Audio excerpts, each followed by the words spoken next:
Hello, my name is Andrew Prasad, and I'll be talking to you about the article IBM Thinks Really Different with Red Hat by Dan Gallagher. First off on the agenda, I'll be talking to you about the background of the companies involved, an overview of the article, goodwill, net present value, and we'll end off with our discussion questions. Firstly, in IBM's background, it's an American International Information Technology Company, and it stands for International Business Machines Corporation, also nicknamed as Big Blue.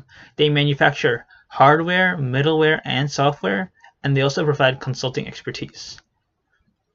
The consulting services range from mainframe computers to nanotechnology, where the company creates value for their clientele through integrated solutions and products that leverage data, information technology, expertise in industries and business processes, and a broad ecosystem of partners and alliances.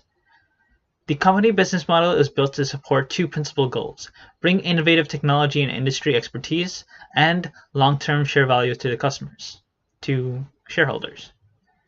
IBM solutions typically create value by giving new opportunities for clients to help them transform their business and actively engage with their customers and employees in new ways. These solutions draw from an industry-leading portfolio of consulting and IT implementation services, cloud and cognitive offerings, and enterprise systems and software, which are all bolstered by one of the world's leading research organizations. Red Hat uses an open source software development and licensing model to provide their products and services to customers primarily on a subscription basis. These subscriptions for their products and services are marketed and sold to customers directly and through their business partners. In regards to infrastructure-related offerings, they have Red Hat Enterprise Linux, which is an operating system platform that runs applications on a broad range of hardware and is used in hybrid cloud environments. Red Hat Satellite, which is a system management offering that is designed to make Red Hat infrastructure easier to deploy, scale, and manage across hybrid cloud environments. And Red Hat Virtualization, which is a software that allows customers to utilize and manage common hardware infrastructure to run multiple operating systems and applications. In regards to application development and related and other emerging technology offerings, there is Red Hat BOSS Middleware, which is a suite of offerings used to develop, deploy, and manage applications, as well as integrate applications, data, and devices, and as well as automate business processes across hybrid cloud environments. Other emerging technologies include software that enables customers to build and manage IT hybrid computing environments, utilizing the ability of computer systems or software to exchange and make use of the information. Their emerging technology offerings include Red Hat OpenShift, Red Hat Cloud Infrastructure, Red Hat OpenStack Platform, and Red Hat Ansible Automation. So an overview of the article is that IBM bought Red Hat for $33 billion. The $33 billion represents 29% of IBM's total market capitalization, which is more than double the company's reported cash balance of $14.7 billion. There's an estimate that IBM's annual interest costs will go up an additional $1 billion per year as a result. Red Hat's projected $3.4 billion in revenue for its current fiscal year would add about 4% to IBM's total, 9 times Red Hat's forward sales.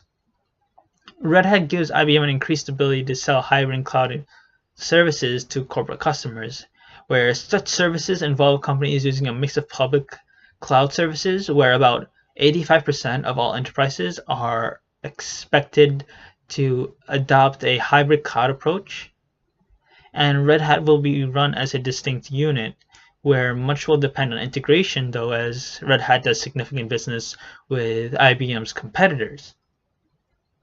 The new deal with cloud technology may give IBM a nudge up or an advantage, but this does seem like a desperate move because its revenue did peak in 2011, while free cash flow did peak a year later. IBM shares have trailed the Nasdaq for the better part of 5 years, but shrinking tech giants have limited appeal even for value investors.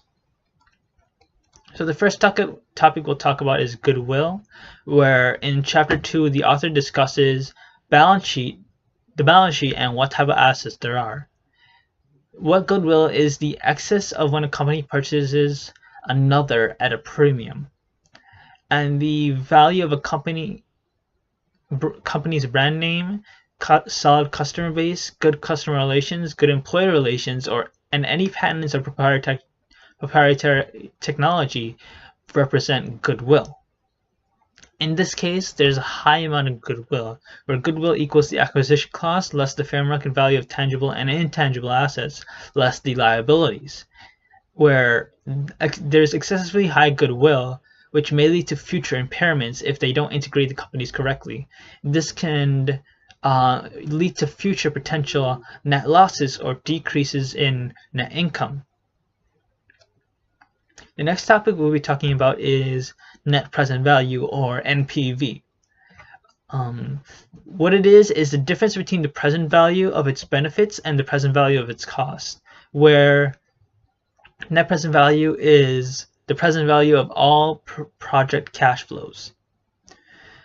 When making an investment decision, you want the greatest net present value. In doing so, it's basically receiving the net present value of cash today.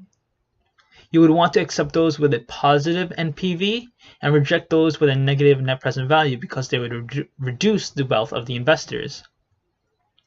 In monetary terms, this deal should have been rejected because the balance sheet shows assets less than $5.5 billion and liabilities make up about 2/3 of the assets.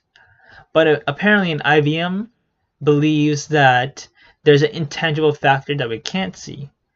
There is speculation that IBM would like to have access to Red Hat's CEO, Jim Whitehurst, where since joining Red Hat, Whitehurst has grown revenue from more than $500 million at the end of February 2008 to almost $3 billion for the company's 2018 fiscal year. Under his leadership, Red Hat was named list of world's most innovative companies in 2012 and from 2014 to 2018. So finally, our discussion questions.